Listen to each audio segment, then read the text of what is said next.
'Twas the week before Christmas, and all through the White House, not an East Wing was stirring, and no one had even seen the president's spouse. Midas himself balked at the refurbishments and the gaudy liberal use of gold that left the Oval Office looking cheap and Lincoln's bathroom all marbled and cold. The Rose Garden was paved over as the POTUS leaned into its key leadership roles, like bringing plastic straws back, renaming the Gulf, and erecting 200-foot flag poles.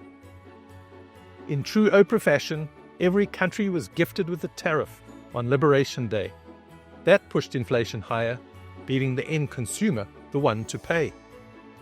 There were threats to annex the Panama Canal and to take over Greenland, and grandiose plans to build a Middle East Riviera rising out from the Gaza sand.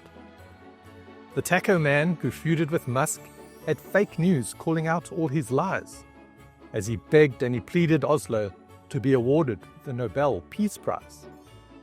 He hijacked Ramaphosa with claims of farm killings, persecution and genocide, and then fast-tracked Mission South Africa to allow refugees to live stateside. After announcing the asylum, the tables were turned and POTUS irked plenty when our president got the leadership to early sign a declaration of the G20. It was both a curse and a blessing to have the global forum on home ground, as the traffic was chaotic, but members of the Thin Blue Line were all around. The Santon corridor to OR Tambo saw a spit and polish to some grubby bits, and Galuli's was made over by an art installation of zebras and flying egrets. Along the airport highway, the country's biggest flag got a fresh lick of paint, with the lamppost pics of visiting leaders looking rather more garish than quaint. Our air forces might rip through the skies as Santonites sipped their choice of brew, with the entire Gripen fleet patrolling the skies. And yes, we only have two. It was a year of historical firsts, when at the 11th hour, the budget was postponed. When the finance minister was about to hike VAT, and the GNU partners all moaned. The numbers were revisited twice, and a primary budget surplus was made, and we managed to get off the grey list and achieve an S&P sovereign rating upgrade. 2 commissions of inquiry launched, with judges Kampepe and Madlanga in the chairs, to hear evidence of TRC case interference and compromised law enforcement affairs. Artificial intelligence dominated the markets, pushing each stock to a brand new peak. But it wasn't all plain sailing after China launched an assistant app called DeepSeek. Technology stocks were rampant, and everyone wanted Nvidia's speedy Blackwell chips. And when bubble talk knocked the share prices down, investors were buying the dips. At home, it was rather binary, and you either own precious metal stocks or not, with the shiny commodity shares running rampant and the rest of the market just labouring at a trot. After 9 months of being stricken, SpaceX helped NASA's astronauts return, while Katie went on a quick girls' flight after a Blue Origin rocket ship burned. The US government shut down, and those 43 days were the longest span ever. And with federal workers staying home, getting through an airport simply took forever. Jimmy Kimmel was fired for a week, and Stephen Colbert's show gets cut next May.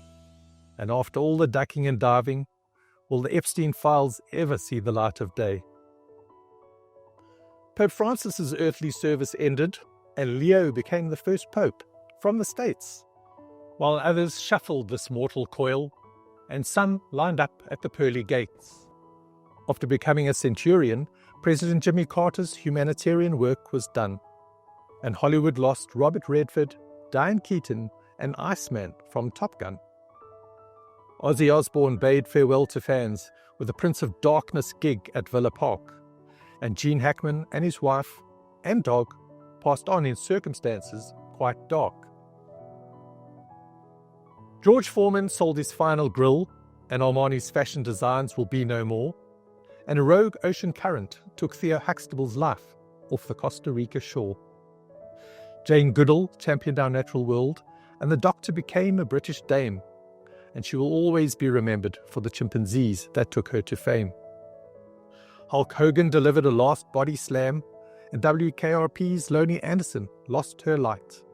And after crossing many rivers, Jimmy Cliff went off into the reggae night. Jonathan Pienaar and Don Mlangeni Nawa were lost to South Africa's screen and stage, with Wiseman Sithole passing as well, and Presley Chwenya Yage at a very young age. Athol Fugard, a much-lauded playwright, no longer writes of our country's darkest days, which Zoe Wickham, the late self-exiled author, also wrote about in so many ways. Winnie Khumalo's Afro-pop has been silenced, and Solly Moholo's gospel voice has been stilled, and fans of Supersport's Pumlani Masibi will remember how the broadcaster coaches grilled. Bafana qualified for the World Cup, but lost out at the CAF Awards, and the Proteas beat Australia to become Test match champions at Lord's. A Test series win in India was also the first on the continent in 25 years, while the women excelled in the World Cup and are much deserving of our cheers. The Springboks won the Rugby Championship for the second time on the trot and made a clean sweep of the Autumn Nations series, beating out the lot. Taylor Swift began a new era as Travis Kelce asked her to be his bride, with the showgirl singing Knock on Wood, with a wink and a smile so wide. Stranger Things returned for a final time, and Vecna is still chasing after 11. And if you don't get what all the fuss is about, then you're clearly not 6'7". Elphaba and Glinda flew back to end the Wicked saga on the big screen, and fans wielded brooms and pointy witch hats and paraded in pink and green. TikTok was banned in the US, but an ownership change will see it stay. And now everyone can spread the good news that nothing beats a Jet 2 holiday. K-pop Demon Hunters had us believing that we were all gonna be golden, and when you really wanted a Labubu, to Pop Mart you were beholden. The astronomer boss was outed, and concert cameras changed his life because he took HR to see Coldplay rather than taking his wife. Many stories hit the headlines, and many will be forgotten soon, like Tylenol causing autism and the tiny rock they called our second moon.